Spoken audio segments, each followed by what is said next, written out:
একটা স্কুল ছিল, স্কুল। আমি একবার সুনামগঞ্জে ফুটবল খেলতে গেছিলাম, দেখলাম বাচ্চারা এখানে পড়াশোনা করতেছে।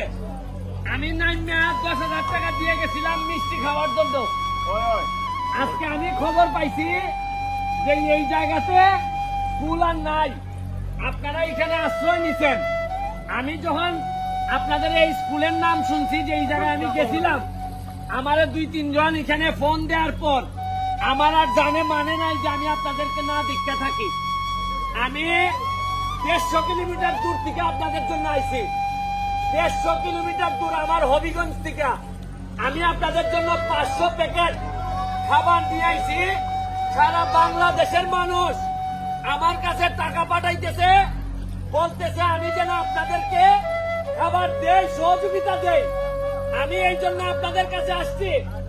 আমি আপনাদেরকে বলি, শুনেন, আমি আসছিলাম শুকনা খাবার নিয়ে, কিন্তু আসার পর আমার মনে হয়েছে, আমার একজন বলছে যে ভাই যদি ভাত না খাওয়ান আর চলতেছে না ভাই, ভাতের ব্যবস্থা করে দিয়া যান। আমি এইখানে একজনকে পাইছি, যিনি, আপনি আসেন, উনি আপনাদের জন্য 3 ডেক ভাত নিয়ে এসেছিল আজকে, খিচুড়ি। আপনারা এইখান পর্যন্ত নাকি আসে নাই, ওইখানেই শেষ হয়ে গেছে সব। শূন্য আমার কষ্ট লাগছে।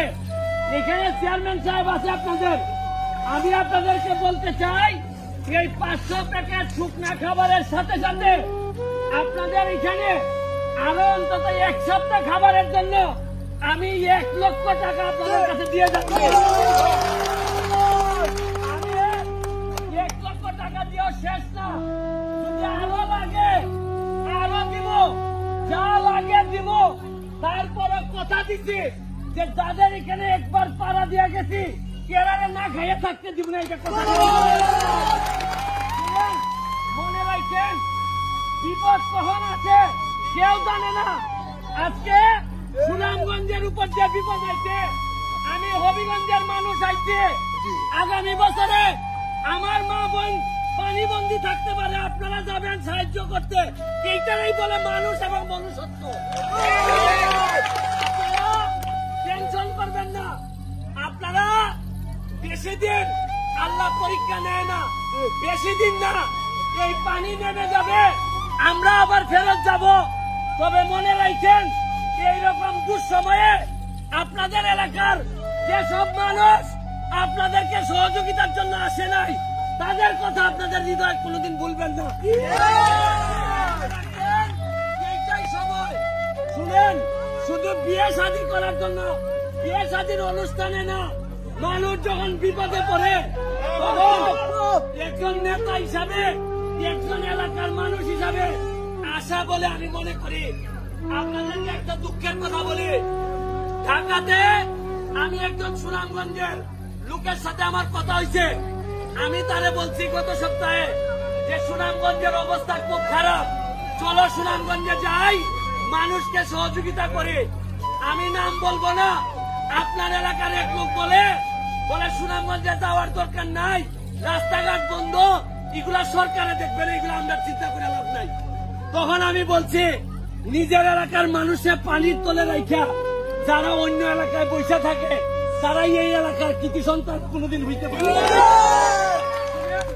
এই জন্যই বলি, মানুষ চিন্তা রাখেন, আমি এই জায়গায় কোনোদিন ফেরত আবার নাও আসতে পারি, আপনার সাথে আমার দেখা নাও হইতে পারে, তবে মনুষ্যত্বের দাবি নিয়ে আসছি। আপনাদের জন্য যা পারি কইরা দিয়ে যাবো। আজকে 1 লাখ টাকা দিয়ে যাইতেছি, আবার এই শুকনা খাবার দিয়ে যাইতেছি। লাগে যদি ডাকবেন। আরে সাইজে আমি 5 ফুট 8 ইঞ্চি হইতে পারি, কিন্তু কলিজাটা আমার পুরা শরীরের চেয়ে বড়। বলি, পড়াশোনা করেন, পড়াশোনা করলে যদি জজ ব্যারিস্টার হইতে পারেন, তাইলে নিজের এলাকার মানুষের জন্য করতে পারবেন। আর নাইলে চোর বাটপারে দেশটা বইরে গেছে।